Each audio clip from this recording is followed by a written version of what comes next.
90ಕ್ಕೂ ಹೆಚ್ಚು ಉಗ್ರರ ನೆಲೆಗಳು ಪಾಕಿಸ್ತಾನದಲ್ಲಿ ಇದೆ. ಅದೆಲ್ಲವನ್ನ ಕೂಡ ವುಡೀಸ್ ಮಟಾಶ್ ಮಾಡಬೇಕು ಅನ್ನೋದು ನಮ್ಮ ಬಯಕೆ ಕೂಡ ಹೌದು. ಯಾಕಂದ್ರೆ ನಮ್ಮದೇ ದೇಶದ ಸ್ವರ್ಗ ಅಂತ ಕರೆಸ್ಕೊಳ್ಳುವಂತ ಕಾಶ್ಮೀರಕ್ಕೆ ನಾವುಗಳು ಹೋಗಂಗಿಲ್ಲ ಅಂತಂದ್ರೆ ಹೆಂಗ್ ಸ್ವಾಮಿ? ನಮ್ಮ ದೇಶದಲ್ಲಿ ಓಡಾಡೋದಕ್ಕೆ ಸ್ವಾತಂತ್ರ್ಯ ನಮಗಿಲ್ವಾ? ನಾವು ಬಂದು ಪಾಕಿಸ್ತಾನದಲ್ಲಿ ಓಡಾಡ್ತಾ ಇದ್ದಿದ್ದು ನಮ್ಮದೇ ದೇಶದಲ್ಲಿ. ನಮಗೆ ಸ್ವಾತಂತ್ರ್ಯ ಇಲ್ದೋ ತರ ಮಾಡಿದ್ರೆ ಅದಕ್ಕೆ ಉತ್ತರ ಕೊಡ್ಬೇಕಲ್ಲ. ನೀವು ವಿಂಡೋದಲ್ಲಿ ಗಮನಿಸ್ತಾ ಇದ್ರ ಸುಟ್ಟು ಕರ್ಕಲಾಗಿರೋದು ಇದು ಉಗ್ರರ ನೆಲೆಗಳು, ಉಗ್ರರು ವಾಸ ಮಾಡ್ತಾ ಇದ್ದಂತ ಮನೆಗಳು, ಹಾಗೇನೆ ಮದರಸಗಳು, ಹಾಗೇನೆ ಮಸೀದಿ. ಯಾಕೆ ಮದರಸ ಮತ್ತು ಮಸೀದಿಯನ್ನ ಅಟ್ಯಾಕ್ ಮಾಡಲಾಗಿದೆ ಅನ್ನೋದಕ್ಕೂ ಕೂಡ ನಮ್ಮ ಹತ್ರ ಕ್ಲಾರಿಟಿ ಇದೆ. ಅಲ್ಲಿಗೆ ಉಗ್ರರನ್ನು ಉತ್ಪತ್ತಿ ಮಾಡೋದು ಅಂತಾರಲ್ಲ, ಆ ಕೆಲಸ ಮಾಡ್ತಾ ಇದ್ರು. ಬ್ರೈನ್ ವಾಶ್ ಮಾಡೋದು, ಟಾರ್ಗೆಟ್ ಗಳನ್ನ ಫಿಕ್ಸ್ ಮಾಡ್ಕೊಳ್ಳೋದು, ಅದೆಲ್ಲವನ್ನ ಮಾಡ್ತಾ ಇದ್ದಿದ್ದು ಅದೇ ಜಾಗಗಳಲ್ಲಿ. ಆ ಕಾರಣಕ್ಕಾಗಿ ಅದೇ ಜಾಗಗಳನ್ನ ಈಗ ಉಡಿಸ್ ಮಾಡಿರೋದು. ನಿನ್ನ ಧರ್ಮ ಯಾವುದು ಅಂತ ಕೇಳಿ ಹಣೆಗೆ ಗುಂಡಿಟ್ಟು 26 ಅಮಾಯಕರ ಸಿಂಧೂರ ಅಳಿಸಿದ ಪಹಲ್ಗಾಮ್ ದಾಳಿಗೆ ಭಾರತೀಯ ಸೇನೆ ಪ್ರತಿಕಾರ ತೀರಿಸಿಕೊಂಡಿರೋದು ಈ ರೀತಿಯಾಗಿ. ಭಾರತೀಯ ಸೇನೆ ಮತ್ತು ವಾಯುಪಡೆ ನಡೆಸಿದಂತ ಮಿಡ್ ನೈಟ್ ಆಪರೇಷನ್ ಸಿಂಧೂರ್ಗೆ ಪಾಕಿಸ್ತಾನ ನಿದ್ರೆ ಮಾಡ್ತಾ ಇದ್ದಿದ್ದು ಬೆಚ್ಚು ಬಿದ್ದುಬಿಟ್ಟಿದೆ. ಸುಮಾರು ಒಂದು 10-12 ದಿನದಿಂದ ಪಾಕಿಸ್ತಾನ ನಿದ್ರೆ ಮಾಡ್ತಿರ್ಲಿಲ್ಲ. ಆಕ್ಚುಲ್ ಆಗಿ ಗೊತ್ತಿತ್ತು, ಭಾರತದವರು ಸರಿಯಾಗಿ ಕೊಡ್ತಾರೆ, ಯಾವಾಗ ಏನು ಹೇಗೆ ಅನ್ನೋದು ಗೊತ್ತಿಲ್ಲ ಅನ್ನೋದು ಪಾಕಿಸ್ತಾನಕ್ಕೂ ಕೂಡ ಗೊತ್ತಿತ್ತು. ವಾಯುಪಡೆಯಿಂದ ಅಟ್ಯಾಕ್ಗಳನ್ನ ಮಾಡಲಾಗ್ತಾ ಇತ್ತು. ಪಾಕ್ಗೆ ಚೀನಾ ನೀಡಿದಂತ ಯುದ್ಧ ವಿಮಾನ JF-17 ಅನ್ನ ಉಡೀಸ್ ಮಾಡಲಾಗಿದೆ. ಪಾಕಿಸ್ತಾನಕ್ಕೆ ತಕ್ಕದಾದಂತ ಉತ್ತರವನ್ನ ಕೊಡಬೇಕು ಅಂತ ಭಾರತ ಏನ್ ಅನ್ಕೊಂಡಿತ್ತು ಅದನ್ನು ಮಾಡಿ ತೀರಲಾಗಿದೆ. ಪ್ರತಿಯೊಬ್ಬ ಭಾರತೀಯರು ಕೂಡ ಇದನ್ನ ಬಯಸ್ತಾ ಇದ್ರು, ಈ ಅಟ್ಯಾಕ್ ಆಗ್ಬೇಕು ಅಂತ. ನೋಡಿ, ನಾನು ಆಗ್ಲೇ ಹೇಳ್ತಾ ಇದ್ದೆ, ಪುಲ್ವಾಮಾ ಅಟ್ಯಾಕ್ ಆದಂತ ಸಂದರ್ಭದಲ್ಲಿ ಕೇವಲ ಬಾಲ್ಕೋಟ್ ಅನ್ನ ಮಾತ್ರ ನಾವು ಅಟ್ಯಾಕ್ ಮಾಡಿದ್ವಿ. ಬಾಲ್ಕೋಟ್ ಮಾತ್ರ, POK ಮಾತ್ರ ನಮ್ಮ ಟಾರ್ಗೆಟ್ ಆಗಿತ್ತು. ಈವರೆಗಿನ ಈ ಹಿಂದಿನ air strike, surgical air strike ಅದೆಲ್ಲದರಲ್ಲೂ POK ಮಾತ್ರ ಸೀಮಿತ ಆಗಿತ್ತು. ಪಾಕ್ ಆಕ್ರಮಿತ ಕಾಶ್ಮೀರಕ್ಕೆ ಮಾತ್ರ ನಾವು ಅಟ್ಯಾಕ್ಗಳನ್ನ ಸೀಮಿತಪಡಿಸಿದ್ವಿ. ಆದ್ರೆ ಈಗ ಪಾಕಿಸ್ತಾನದ ವಾಯು ನೆಲೆ ಒಳಗೆ ನುಗ್ಗಿ ಹೊಡೆದಿರುವಂತ ಕೆಲಸವನ್ನ ಭಾರತ ಮಾಡ್ತಾರೆ. ಅವತ್ತಿನ ದಾಳಿ ಏನು ಪುಲ್ವಾಮಾ ಅಟ್ಯಾಕ್ಗೆ ಬಾಲ್ಕೋಟ್ ಮಾತ್ರ ಟಾರ್ಗೆಟ್ ಆಗಿತ್ತು. ಈಗ ಪಹಲ್ಗಾಮ್ ಅಟ್ಯಾಕ್ಗೆ 9 ಉಗ್ರರ ನೆಲೆಗಳು ಟಾರ್ಗೆಟ್ ಆಗಿರೋದು. ಇದು 9 ಇದ್ದು 90 ಆಗ್ಲಿ ಅನ್ನೋದು ನಮ್ಮ ಆಸೆ. 70 ಉಗ್ರರು ಅಂತ ಇಲ್ಲಿವರೆಗಿನ ಮಾಹಿತಿ ಸಿಗ್ತಾ ಇದೆ. 70 ಉಗ್ರರು ಡೆಡ್ ಆಗಿದ್ದಾರೆ ಅಂತ. ಇದು 170, 270, 370 ಆಗ್ಬೇಕು ಅನ್ನೋದು ಕೂಡ ನಮ್ಮ ಬಯಕೆ.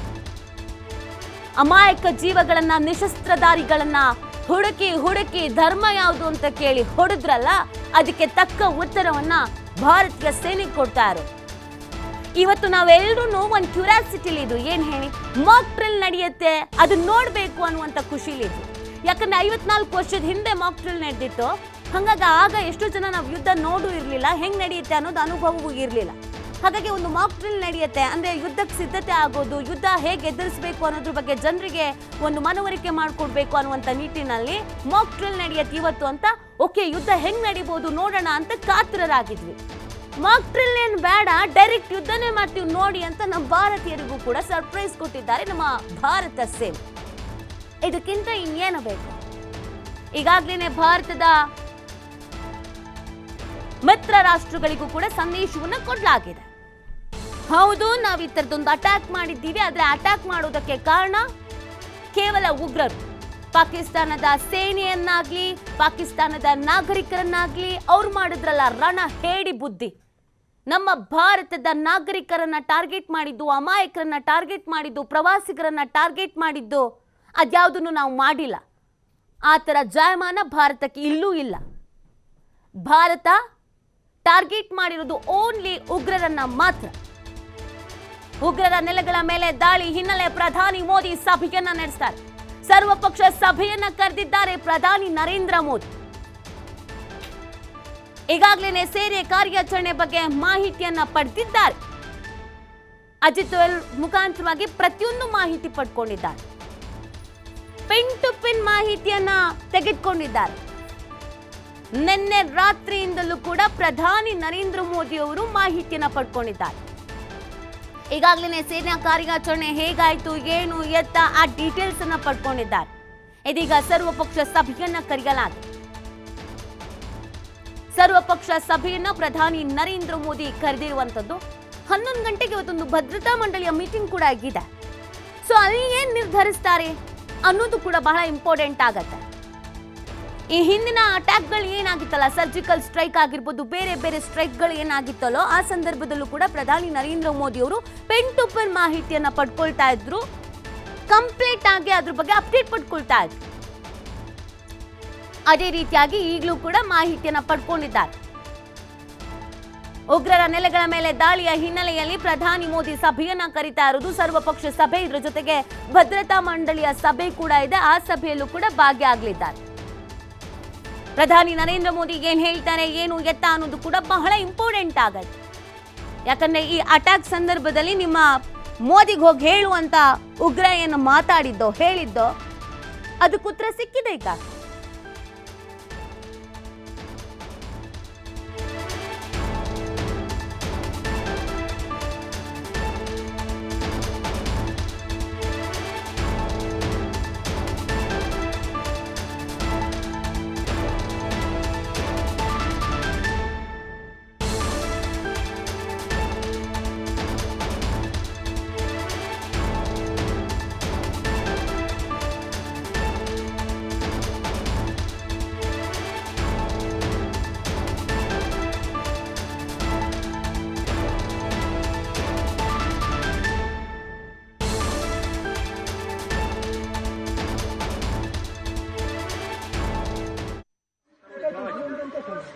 भाई मैं यहाँ पे इनकी मदद कर रहा हूँ, वरना मैं जाता, और मेरा घर थोड़ा सा दूर है यहाँ से.